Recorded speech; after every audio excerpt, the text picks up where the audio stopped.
with thirst. Meaning they was gonna go around looking for answers.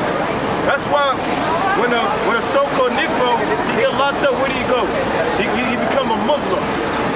Or he go to the West Indian Islands, he become a Rasta, looking for answers. So Mosai said, I'm gonna slay her with thirst. Go ahead. And I will not have mercy upon the children, for they be the children of whoredom. So the Mosai said, I will not have mercy upon children, for they be the children of whoredoms. Like, these ain't my kids. Like a man dealing with a woman, and she's pregnant for 9 months, and that baby is born, that baby look like an arrow, or it look like a goop. You like, this ain't my child. That's what happened. They became children of whoredoms. So Mosai said, these children don't belong to me. This is children of Baal. This is children of Cesare Borgia. This is the child of whatever religion that they was worshiping. This is children of Nimrod. Because whatever belief they had, they passed it down to their children. So they became children of whoredoms. Yeah, like the Greeks. Yup, the Greeks. We can hold that? Yeah. 40. 40. John chapter 8. What's that point? John chapter 8, verse 39. They answered and said unto him, Abraham is our father. All right, read up a couple verses out.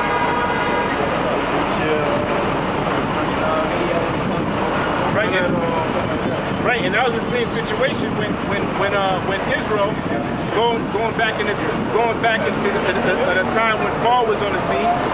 Jacob, what you Israelites would worship and follow the customs of other Greeks, man. That's why we consider you as foreigners, and that's when you left the Commonwealth of Israel, man. Worshiping Zeus and all those other Greek gods, man. That's right.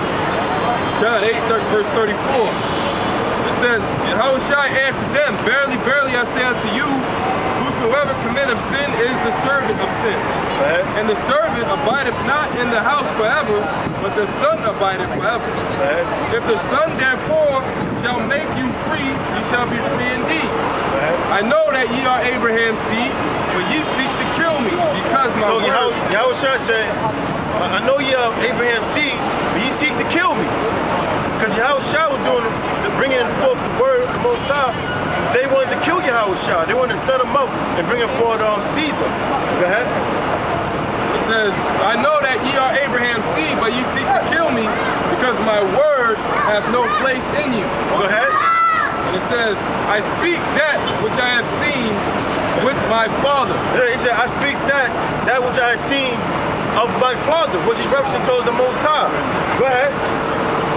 And ye do that which ye have seen with your father. And ye do that, read that one more time. And ye do that which ye have seen with your father. And ye do that which ye have seen of your father. Go ahead. And they answered and said unto him, Abraham is our father. Yahushua said unto them, if ye were Abraham's children, ye would do the works of Abraham. Right, if you was Abraham's children, you would do the works of Abraham. But you have a different father. And it's not Abraham and it's not the Most High. Go ahead. Abraham had faith, which is something they lacked. They didn't have faith in Yahushua. If they had faith in Yahushua, they would know that Moses prophesied onto Yahushua. See, how can you say you're children of Moses, you're children of Abraham, but then not believe in Yahushua? So you say you're not the children of these great men. You're not children of the Most High. Go ahead. But now you seek to kill me, a man that hath told you the truth, which I have heard of the Most High. Go ahead. This did not Abraham. Go ahead. It says, ye do the deeds of your father. Ye do the deeds of your father. So they was asking, why you keep saying we doing the deeds of our father? Don't we all have one father? Go ahead. Then said they unto him, we be not born of fornication. We be not born of fornication. Go ahead. We have one Father, even the Most High. So they say we're children of the Most High. Go ahead. Yahushua said unto them, if the Most High were your Father, the Most High is your Father. Listen close. Go ahead. ye would love me. You will love Yahushua. But when Yahushua came on the earth, they rejected Yahushua. Go ahead. For I For I proceeded forth and came from the Most High. Neither came I of myself, but he sent me. Why do ye not understand my speech? Even because ye cannot hear my word. I mean, he can't understand. Go ahead. Ye are of your father the devil. So they kept, so Yahushua just straight up told them, you're not children of the Most High, you're not children of Abraham. Your father is the devil. You worship Satan. So they became children of another power, another God, which is not the Most High, another deity. Spiritual fornication. Yeah, through the Spirit, I brought this out too, and Yahushua spoke to this in, I believe, Mark, the 4th chapter, where when he gave the parable of the tares and the children of the kingdom. This is what the Lord Yahushua was calling these wicked scribes and Pharisees tares, man. Yeah. All right? Because he said, you are the father of the devil. And we know the tares, of course, we know on a physical level, tares represent actual Edomites that might look like a so-called Israelite or a so-called black person or what have you, or another nation. All right? But on the spiritual level, they're not of the children of the Most High. Yeah. Right. So they're tares, man. Yeah, I think that's the point on that. We'll go back to Hosea 2. We left off. Read that verse again. It says, verse 3, it says, I'll read 3 again. It says, lest I strip her naked and set her as in the day she was born, Israel, and make her as a wilderness, and set her like a dry land, and slay her with thirst. Go ahead. And I will not have mercy upon the children, but they be the children of boredom. And that's what same thing we read about in John 8 chapter. So he said they be the children of what? They be the children of whoredoms.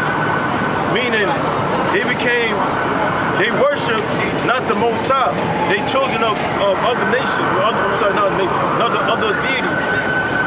Because if you children of the Most High, you worship the Most High. But being that you worship different gods, you're children of these other gods. And they kept passing it down.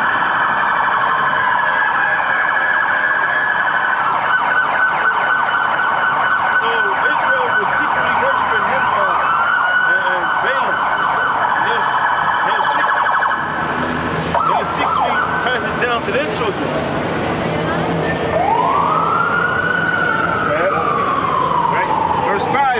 For their mother hath played the harlot, she that conceived them hath done shamefully. For she said, I will go after my lovers that give me my bread and my water, my wool, my flax, my oil, and my drink. Right, so Israel, everything that the Most High gave to Israel, they was giving the credit unto the gods of the other nations, and not the Most High.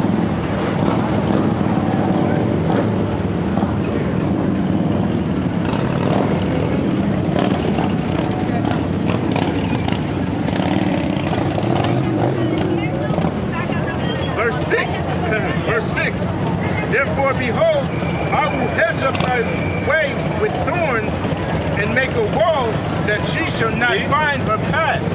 Read that part again. Therefore, behold, I will hedge up thy way with thorns. So the Most High said he was going to hedge up Israel's way with thorns. What was those thorns? The other nations. Go ahead. By the other nations, put us in captivity and oppressing us. So the Lord said he's going to hedge up our path with thorns. So he said that we may not find our path, because our path was supposed to be a clear path, but being that we just according to the Most High. You got something? Go ahead. Ezekiel 16:35. Wherefore, O harlot, hear the word of the Lord. Thus saith the Lord power, because thy filthiness is poured out, and thy nakedness discovered.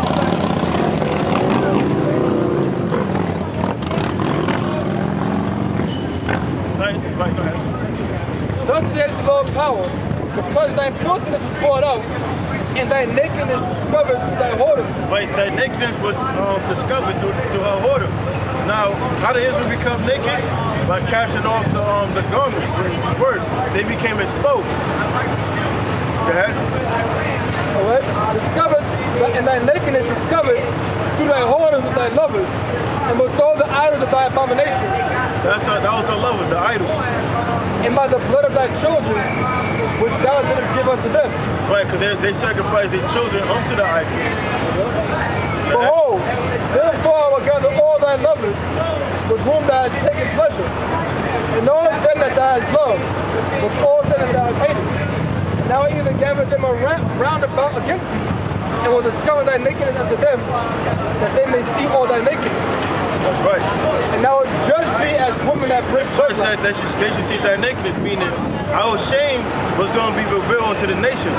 Because once they see our weakness, that's when he went in there to take us down. So the Most said, oh, the Most High ain't dealing with them, we can take them down. So that's what happened. Yep. Right. And I will judge thee as women that break wedlock, and shed blood I judge. And the word, just another word that people don't understand what it means. Now the word wedlock is another word that defines adultery. It doesn't mean sex before marriage, It just means adultery. So I should judge her as a woman that breaks wedlock, as a woman that committed adultery. That's right, that's punishable by death. And shed blood I judge. I will give thee blood and fury and jealousy. You see how all this, leads right back to Yahushua? Because Israel, the Most High got furious. And like the brother read, it says how the Most High was going to create a war. And Yahushua was the one that broke down that war and brought peace with us and the Most High. And I will also give thee into their hand, and they shall throw down thy eminent place. And that's why, I'm sorry, let me get on. Is that Deuteronomy 24? Speak about a woman go to a different husband. Yeah, I think so. I think Jeremiah 4 too. You know what I'm saying, right? I think Deuteronomy 24. That lamb be No, not that one. It's a law. It's actually a law. If a woman, depart from her husband, she goes to another man. Why did the Most High put that in the law? Because it signified what's going to happen in the future. Because we was married to the Most High. The Most High cast us away. And then now we engaged to Yahushua. You get that on? I think it's 24.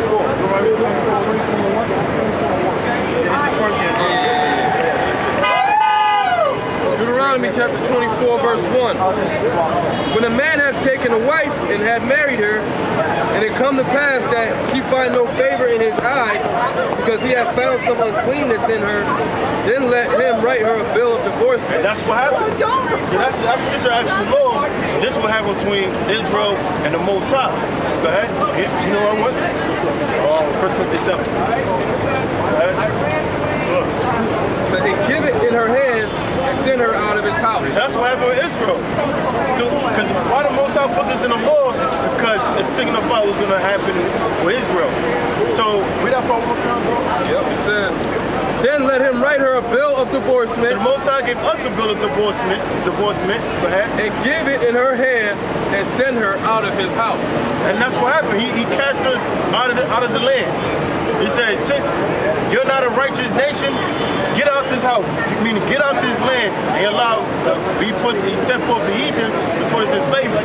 He went to capture the Babylonians, the Assyrians, and then the Romans to this day. Go ahead. 2. And when she is departed out of his house, she may go and be another man's wife. That's in the law, go ahead. And if the latter husband hate her, and write her a bill of divorcement, and give it in her hand, and send her out of his house, or if the latter husband died, which took her to be his wife, her former husband, which sent her away, may not take her again to be his wife. So after that, she is defiled. Right. So now we got the law. Let's go to 1 Corinthians 7th chapter. Let's start at what? Yeah. 1 Corinthians 7 and 1. It says, now consider the things whereof ye wrote unto me, it is good for a man not to touch a woman. Nevertheless, to avoid fornication.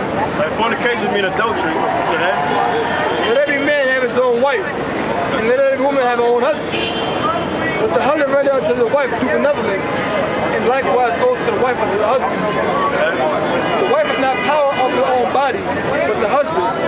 And likewise also the husband hath not power of his own body, but the wife. Right, in other words, when a man and a woman get together, they become one flesh.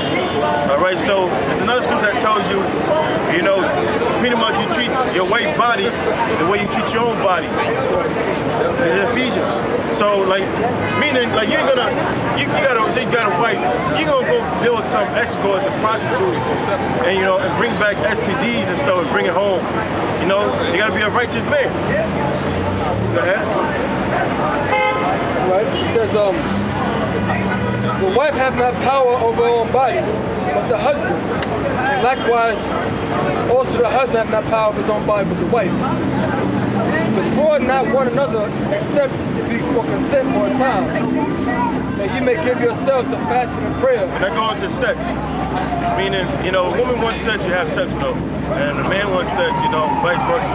Okay? And that's why I said, unless it be a consent for a time. Now, a man fasting, you know, he ain't gonna have sex. Go ahead. It says, and come together again, that Satan tempt you not for your incontinence. But I speak this by permission, not of commandment. For I warn that all men will eat as I myself. Right, why did Paul say that? Because Paul himself didn't do it. He didn't have a wife. Paul was heavy into the spirit. So he was heavy into doing the service of the Lord. He said, so I wish every man was as myself, not having a wife. But he said, but you know, every man have a different, you know, gift from the Most High. Go ahead. But every man hath his proper gift of the Most High, one after this manner and another after that. I say therefore to be unmarried and widows, it is good for them if they abide even as I. But if they cannot contain, let them marry, for it is better to marry than to burn. And unto the married I command, yet not I, but the Lord. Let not the wife depart from her husband. In other words, better married than burned. I mean, a person, you know, if you fight a person, like sex is constantly on their mind, then let them get married.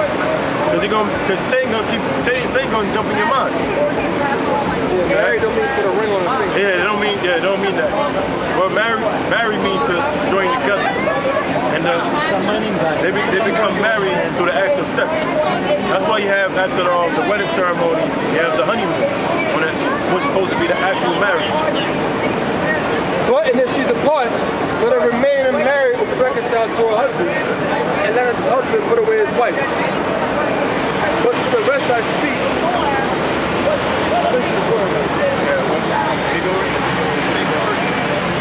I think. Yeah. That's all we got. What verse you at? I'm at verse 11. That's like verse 35. Maybe it's first, second Corinthians. Try second Corinthians. That's what I think you meant. 2 Corinthians 11 chapter. know what? Try 11. You say maybe 11. No, try second Corinthians. That's 2 Corinthians. This is 2 Corinthians chapter 11, verse No, try 7. Should be 7. Yeah. No. He's about the law.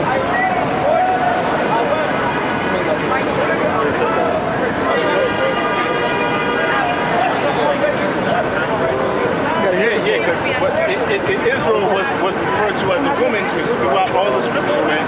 Jeremiah 6:2, I believe. Yep. Right? So why? Because the Lord is what? Who the word in it called Jesus Christ, that's considered Israel's husband, man. You know? And the nation of Israel is considered what? The woman. That's what the breakdown in Revelation 12 goes into. How it was the woman with 12 stars. So that's going into the nation of Israel. Right? So that's why and then the husband is considered who? The Lord. You know? Have a good day, guys. You know what I mean? So that's so constantly. So when it goes into Hosea, meaning we're referring to Israel being a whore, that's what? You sow so-called Negroes, Latinos, Native Americans, which is still happening to this day, we're going into worshiping other gods, other deities. The main deity right now is this image right here, man, that our people were stuck on. That's why the nation of Israel is considered what? A whore.